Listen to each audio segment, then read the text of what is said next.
A major step forward is happening today in the search for Chicago's next police superintendent. Yeah, it's after months of reviewing dozens and dozens of applications. The Civilian Oversight Agency leading that search will select 3 finalists. That's going to happen tonight. Joining us now is Anthony Driver, president of the Community Commission for Public Safety and Accountability. Anthony, good morning.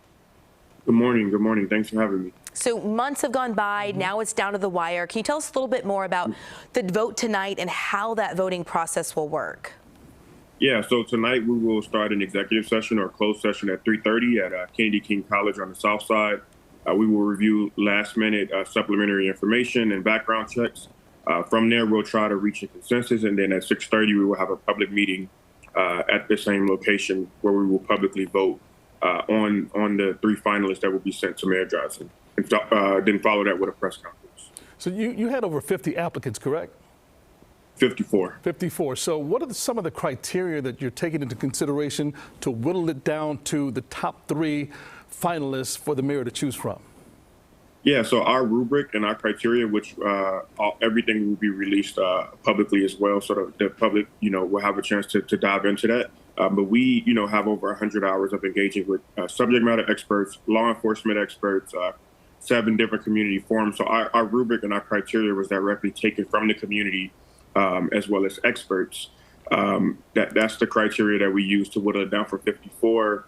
We then got down to about 13 folks, and from that 13, we're now at 6, and we will be down to 3 by the end of the night tonight.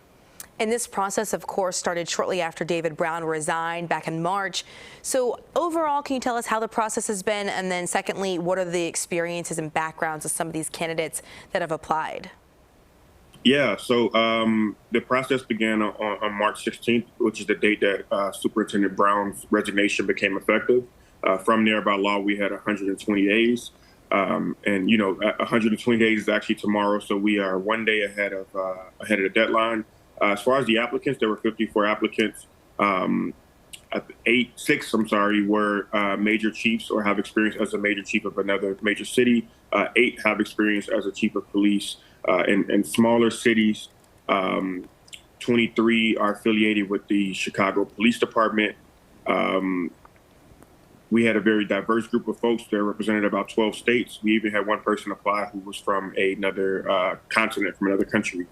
So a very, very, very diverse group of folks. We have some rock star applicants, and I think that tonight, the final 3 that will be announced will have clearly been the best of the best. Wow, you have global interest in this Chicago Police Superintendent position. You held several public meetings for input and comments throughout the process. Why was that so important? Yeah, because that's why our commission was established. Our city has done public safety and civilian oversight in a number of different ways, but it was all a very top-down approach, which meaning that the mayor selected everybody on the police board and everything came back up to one person. Our commission is made to put the voice of everyday residents, everyday Chicagoans at the forefront.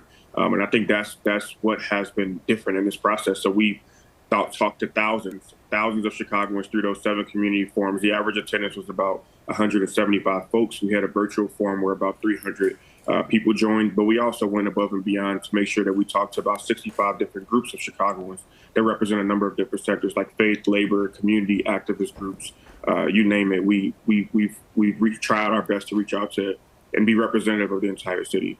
We love to hear that kind of engagement. And did the change in administration have any impact on your process at City Hall with mayors? No. I had a conversation with Mayor Johnson the day after the election, informed him about our process and asked him to not stay out of it, but to allow us to do what we needed to do to get him the 3 best names. He graciously agreed and has been working with us, but he has not put his thumb on the scale at all, or even reached out to try to push a certain candidate. So Mayor Johnson has been extremely helpful. If anything, I'd have to say that they got better with the transition to a new administration. Anthony Driver, president of the Community Commission for Public Safety and Accountability, thank you for your service and for joining us today. Now, the commission will hold a special public meeting tonight to vote on those 3 finalists, as we just talked about. It's going to be happening at Kennedy King College in the auditorium at 6:30, the public portion of that meeting. 3 names will be presented to Mayor Brandon Johnson for his consideration. The mayor will then have 30 days to either select one from that list or reject them all and ask for a new list and kind of begin the process over again. So I'm really interested to see these top 3 candidates Absolutely. they pick. Make sure to stick with us for evening news tonight at 6, of course at 10 as well, to get some more information on that.